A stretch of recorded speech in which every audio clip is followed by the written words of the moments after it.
بسم اللہ الرحمن الرحیم۔ اور قاتل کو پکڑ کے جلپن جو پلائے، ہم ایسے بہادر کو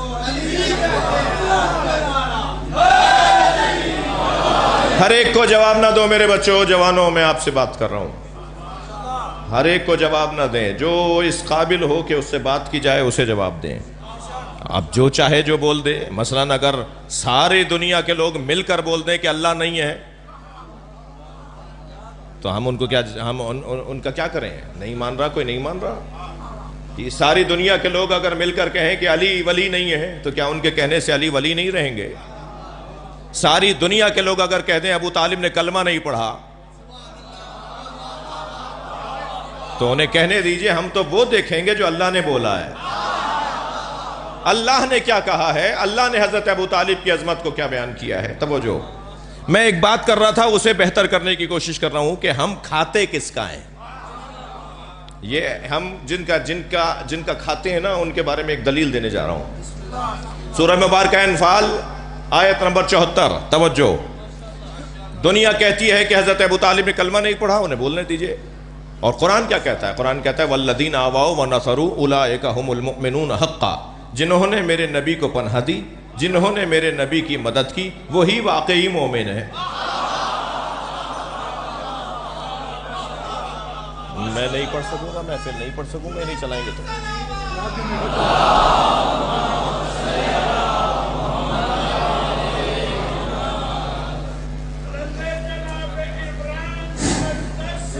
جی حضور۔ جناب ابو طالب علیہ السلام کا نامی لیا ہے۔ سب سے پہلے تو مبارکباد جناب ابو طالب نہیں، وہ بھی چلانے دو، وہ بھی چلنے دو۔ جناب حشمت بہلول ملتان کے، وہ کہتے ہیں پہلے دسترخوان کا ذکر آپ نے فرمایا، واہ واہ۔ تو دسترخوان جناب ابو طالب کا، دو بچے جنہوں نے اس دسترخوان سے لنگر کیا، ایک نبیوں کے سلطان بنے، ایک ولیوں کے سلطان بنے۔ تو جناب حشمت بہلول کہتے ہیں پہلا، جو دعویٰ تمہارا ہے وہ عملاً بھی دکھاؤ۔ کہ آپ نے کلمہ، وہ فرما رہے ہیں جو دعویٰ تمہارا ہے وہ عملاً بھی دکھاؤ، اور ذرا سنت کے تقاضے بھی نبھاؤ۔ جان مانو محمد کا نکاح ہے مسلمان، یا تم بھی نکاح پھر کسی کا برتن کے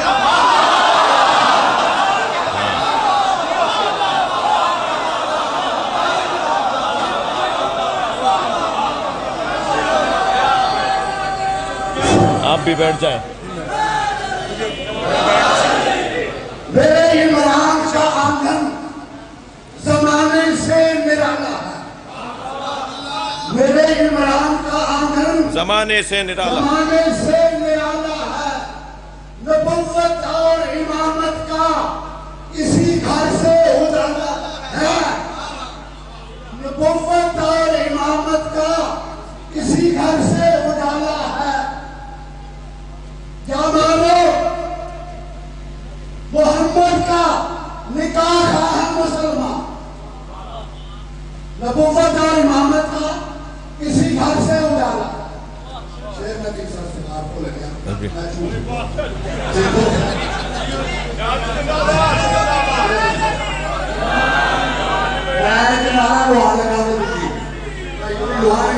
نعرہ تکبیر، اللہ اکبر، نعرہ تکبیر، ماشاءاللہ۔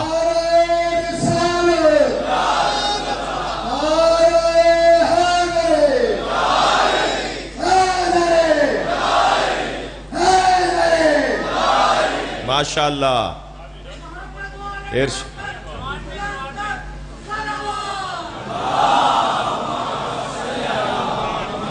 والذین آووا ونصروا اولئک هم المؤمنون حقا۔ توجہ، جنہوں نے میرے نبی کو پناہ دی، جنہوں نے میرے نبی کی مدد کی، وہی واقعی مومن ہے۔ بات یہاں ختم نہیں ہوئی، یہاں تک کی آیت تو حضرت ابو طالب کی ایمان کی عظمت کو بیان کرتی ہے۔ میں تو اس سے زیادہ بات کر رہا ہوں جو میرے عزیز نے، میرے بزرگ نے مجھ سے پہلے شعر کی صورت میں بیان کر دی، اور بات یہ ہے کہ لہم مغفرۃ ورزق کریم، انہی کے لیے مغفرتیں ہیں اور انہی کے لیے رزق ہے۔ اللہ نے رزق ابو طالب کے لیے اتارا ہے، ہم طفیل میں کھاتے ہیں۔ یہ گھرانہ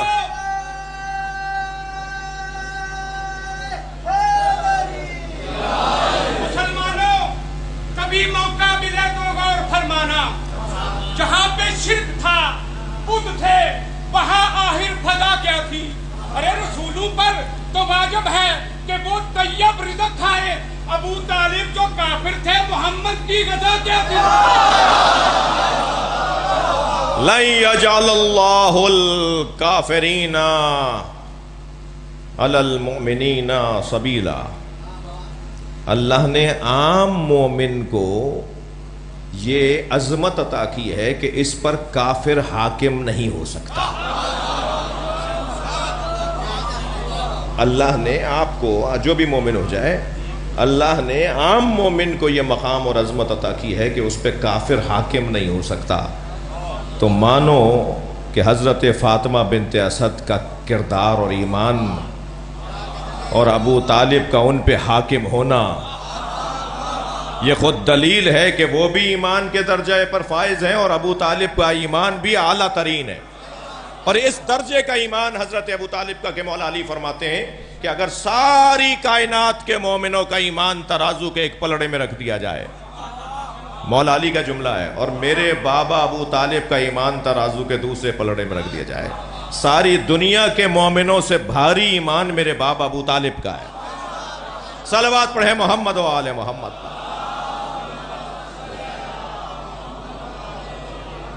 حضرت عمران کی جتی تو میں دنیا کی ہر شے والا، حضرت عمران کی جتی تو میں دنیا کی ہر شے والا، وہی شان نہیں کٹتی بھاویں پونکڑ پروان ہزارہ۔ اوے کوئی نہ تیرا ہاتھ میں ظالم دا تیرے منہ تے نوسا مارا، وہی شان دی وقت پانا تے پتر امام نے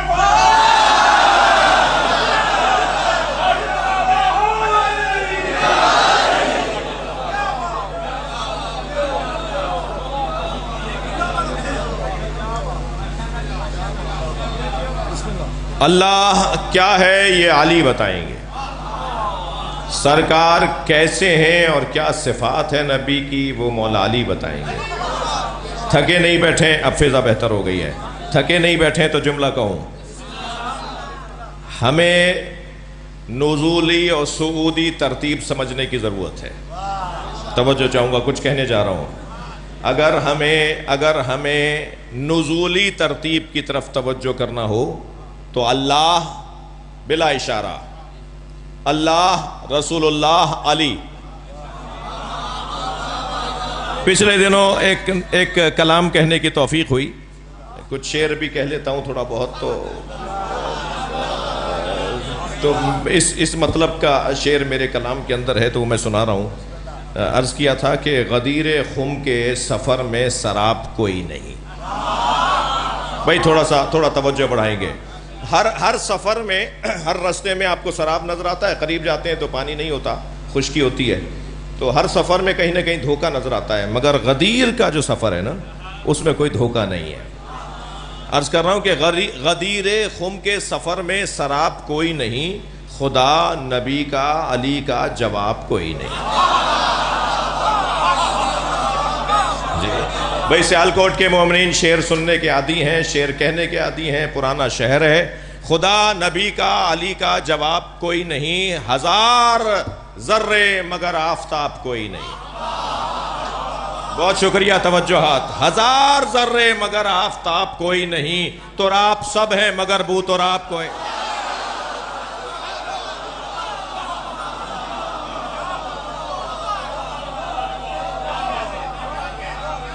ماشاءاللہ۔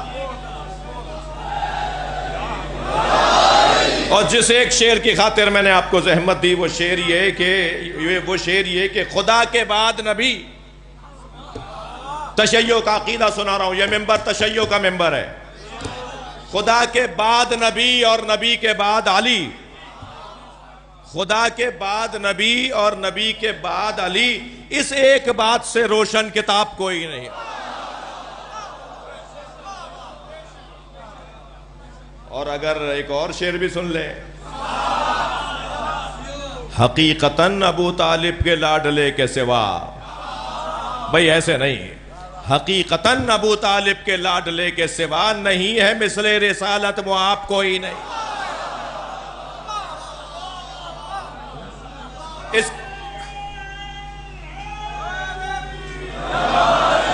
اللہ نے جن کے تصدق میں یہ کائنات بنائی، ابھی میں نے محفل اپنے مضمون پر شروع نہیں کی ہے، اللہ نے یہ ساری کائنات جن کے تصدق میں بنائی ہے، جن کے صدقے میں بنائی ہے، جن کے پیار میں بنائی ہے، جن کے عشق میں بنائی ہے، جس معشوق کو دیکھ کر اللہ نے آسمان اور زمین بنایا ہے،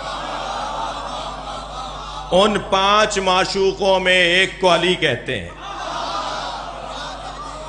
جس کے صدقے میں اللہ نے زمین بنائی، جس کے صدقے میں اللہ نے آسمان کا شامیانہ لگایا، دریاؤں کی سبیلیں رواں کی، چاند سورج کے قمقمے سجائے، توجہ ہے، اس کے صدقے میں دنیا میں آنے والے جب اس انداز کی محفل سجاتے ہیں تو آپ یقین جانیے اسی محفل اور اسی طرح کی محفل کے لیے یہ حدیث ہے کہ جب علی کے ذکر کے لیے کچھ لوگ جمع ہوتے ہیں تو عرش الہی کے فرشتے درخواست رکھتے ہیں اللہ سے کہ ہمیں بھی زمین پر محفل ذکر علی میں جانے دیا جائے،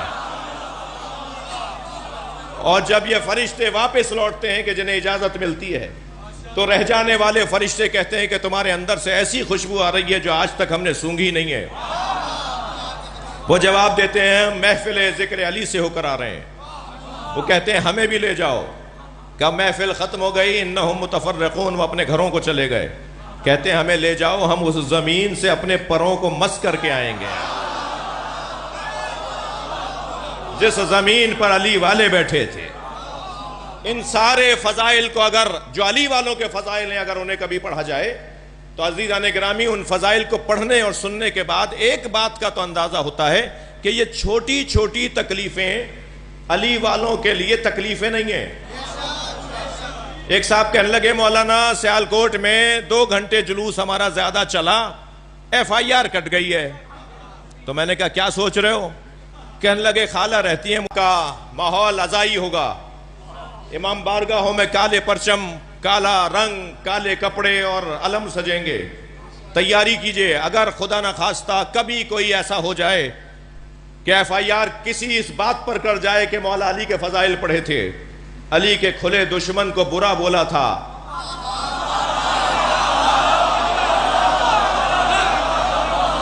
اور اگر FIR کٹ جائے کہ 2 گھنٹے جلوس زیادہ رہا اور مائک کی آواز کسی کو پریشان کر رہی تھی، جنہیں سال بھر گانوں کی آوازیں پریشان نہیں کرتی، اگر ایسے لوگوں کی طرف سے، اور الحمدللہ ایسے لوگ کوئی بھی نہیں ہے، اور اگر کبھی ایسا ہو بھی جائے تو پریشانی کس بات کی ہے؟ جس پر FIR کٹے، میں اس سے گزارش کر رہا ہوں، مجھ سمیت، اپنے آپ سمیت کہہ رہا ہوں، اس FIR کو گلے میں ہار بنا کے ڈالو اور 2 رکعت نماز شکرانے کی پڑھو کہ یا اللہ تیرا شکر ہے میں علی کا رجسٹرڈ مولائی ہو گیا، لبیک یا حسین،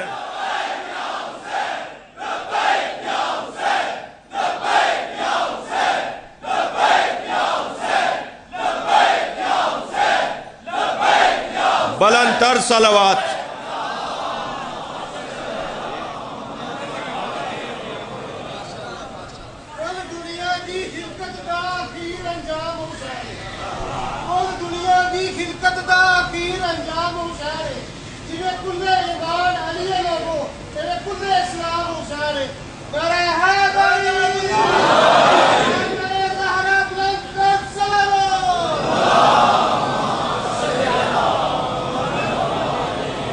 آج کی پہلی نسبت عید غدیر،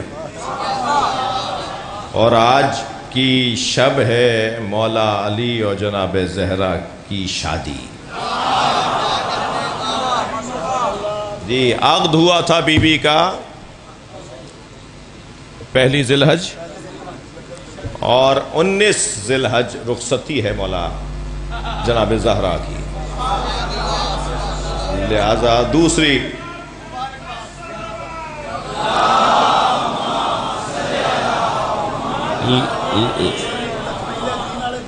سبحان اللہ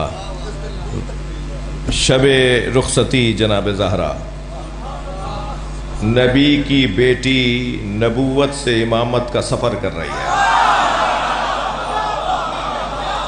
سیدہ اسے کہا جاتا ہے جو اس بارڈر پر قائم وجود، ایک بارڈر پر قائم وجود ہے سیدہ کا وجود، جہاں نبوتوں کی حد ہے اور ولایتوں کا آغاز ہے،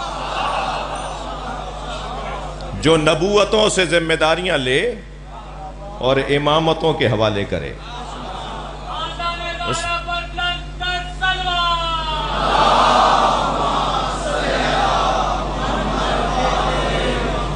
توجہ ہے، جس نے 9 سال نبوت کے سائے میں گزارا ہو اور 9 سال امامت کے ساتھ گزارا ہو، جس کا وجود کائنات کے لیے وجہ وجود ہو، وجہ بقا ہو۔ میرا دل کہہ رہا ہے کہ ایک مفہوم ضرور بیان کر دوں۔ جوانوں کی تعداد محفل میں بہت بڑی ہے،